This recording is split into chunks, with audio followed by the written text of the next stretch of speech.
जिलापाल मिलित अभियोग शिविर एक प्रहसन। जिलापाल निर्देश को मानुनाहांती श्रीमती पूजा राउत। जयपुर पौरपालिकार अतिरिक्त कार्यनिर्वाही अधिकारी बेआईन भावे निर्माण रैंप और घर को तुरंत हटेइबा पई निर्देश देले जिलापाल। अवधि सरीपा परे मध्य चलिछि जयपुर पेड पार्किंग। किए देला बेआईन पेड पार्किंग चलिबा पई अनुमति एबे सहर रे चर्चा। अवधि समाप्त परे मासिक टंका किए नउछि। जयपुर सहर में पेड पार्किंग व्यवस्था को नहीं पुनर्बार विवाद सृष्टि होइछि। अवधि समाप्त होइथिले मध्य पुराना बसस्टाण्ड सम्मुख और गोवर्धन मुंडा निकटरे थिबा देययुक्त पार्किंग स्थल रे गाड़ी रखा जाउथिबा जारी रहिछि। बेआईन भावरे पेड पार्किंग रे लोकमानंक ठारू केमिति टंका आदाय करा जाउछि। पौर प्रशासन सबु जानी काहेकि चुप रहुछि। किछि कार्यानुष्ठान नेबा पई भय करुछि ना काहा चापरे बोली चर्चा एबे जोर धरिछि। ଏହା ଫଳରେ ଜୟପୁର ପୌରପାଳିକାର ରାଜସ୍ୱରେ ହାନି ହେଉଥିବା ଅଭିଯୋଗ ଉଠିଛି। ସହରର ଟ୍ରାଫିକ ବ୍ୟବସ୍ଥା ସୁଧାର ପାଇଁ ପୌରପାଳିକା ପକ୍ଷରୁ 2024 ଜୁଲାଇ 7 ତାରିଖରେ ଏହି ପେଡ୍ ପାର୍କିଂ ବ୍ୟବସ୍ଥା ଆରମ୍ଭ କରାଯାଇଥିଲା। 4 ଚକିଆ ଯାନ ପାଇଁ 8 ଘଣ୍ଟା ପାଇଁ 30 ଟଙ୍କା ଏବଂ ତାପରେ ଘଣ୍ଟା ପିଛା 100 ଟଙ୍କା ହାର ନିର୍ଦ୍ଧାରଣ ହୋଇଥିଲା। ସେପରି 2 ଚକିଆ ଯାନ ପାଇଁ 4 ଘଣ୍ଟା ପାଇଁ 10 ଟଙ୍କା ଓ ପରବର୍ତ୍ତୀ ପ୍ରତି ଘଣ୍ଟା ପିଛା 50 ଟଙ୍କା ଦର ରଖା ଯାଇଥିଲା। ପ୍ରଥମ 15 ଦିନ ପାଇଁ ଏହି ସୁବିଧାକୁ ମାଗଣା ରଖା ଯାଇଥିଲା।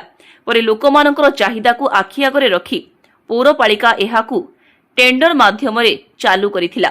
2025 ଜୁଲାଇ 17 ତାରିଖରେ ଡକା ଯାଇଥିବା ଟେଣ୍ଡରରେ ନୂଆସାହି ଦ୍ୱିତୀୟ ଗଳିର ଲକ୍ଷ୍ମୀକାନ୍ତ ପଟ୍ଟନାୟକଙ୍କୁ ଦାୟିତ୍ୱ ଦିଆଯାଇଥିଲା। ଟେଣ୍ଡର ଅନୁଯାୟୀ 2025 ଅଗଷ୍ଟ 1 ରୁ 2026 ମାର୍ଚ୍ଚ 31 ପର୍ଯ୍ୟନ୍ତ 8 ମାସ ପାଇଁ 2,80,000 ଟଙ୍କାରେ ଏହା ଚାଲିବାକୁ ଥିଲା। କିନ୍ତୁ ଅବଧି ସମାପ୍ତ ହୋଇ 3 ମାସରୁ ଅଧିକ ସମୟ ହୋଇଥିବା ସତ୍ତ୍ୱେ ଏହି ପାର୍କିଂ ବ୍ୟବସ୍ଥା ଚାଲୁ ରହିଛି। ପୌର ପ୍ରଶାସନ ଏନେଇ ନିର୍ବାକ ଥିବାରୁ ରାଜସ୍ୱ ହାନି ହେଉଥିବା ନେଇ ସାଧାରଣରେ ଅସନ୍ତୋଷ ବଢ଼ିଛି। ଏହା ସହିତ ଅଭିଯୋଗ ହେଉଛି ଯେ ପାର୍କିଂ ପାଇଁ ଦିଆଯାଇଥିବା ସ୍ଥାନରେ ଠିକାଦାର ପକ୍ଷରୁ ଅନୁମତି ବିନା ସର୍ଭିସିଂ ସେଣ୍ଟର ଖୋଲି ଗାଡ଼ି ଧୋଇ ଟଙ୍କା ଆଦାୟ କରାଯାଉଛି। ସେହିପରି ବେଆଇନ ଭାବରେ ରାମ୍ପ ଓ ଘର ନିର୍ମାଣ ହୋଇଥିବା ମଧ୍ୟ ସୂଚନା ମିଳିଛି।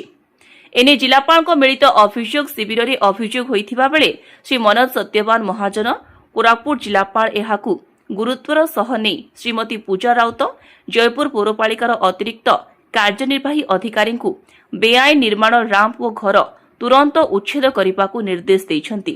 କିନ୍ତୁ ଜିଲ୍ଲାର ମୁଖିଆ ଜିଲ୍ଲାପାଳଙ୍କ ନିର୍ଦ୍ଦେଶ ମାନୁନାହାନ୍ତି ଶ୍ରୀମତୀ ପୂଜା ରାଉତ ଜୟପୁର ପୌରପାଳିକାର ଅତିରିକ୍ତ କାର୍ଯ୍ୟନିର୍ବାହୀ ଅଧିକାରୀ। ତେବେ ଜିଲ୍ଲାରେ ଚର୍ଚ୍ଚା ଏବେ ଜୋର ଧରିଛି। କୋରାପୁଟ ଜିଲ୍ଲାରେ ମୁଖିଆ କିଏ, ଜିଲ୍ଲାପାଳ ନା ଶ୍ରୀମତୀ ପୂଜା ରାଉତ ଜୟପୁର ପୌରପାଳିକାର ଅତିରିକ୍ତ କାର୍ଯ୍ୟନିର୍ବାହୀ ଅଧିକାରୀ? ଏଠି ପ୍ରଶ୍ନ ଉଠୁଛି ଜିଲ୍ଲାପାଳଙ୍କ ନିର୍ଦ୍ଦେଶ କେବେ ପ୍ରୟୋଗ ହେବ? ପୌରପାଳିକା ପକ୍ଷରୁ ନୂତନ ଟେଣ୍ଡର କେବେ ଡକାଯିବ? ଟ୍ରାଫିକ ନିୟନ୍ତ୍ରଣ ଓ ଆୟ ବୃଦ୍ଧି ପାଇଁ ଆରମ୍ଭ ହୋଇଥିଲା।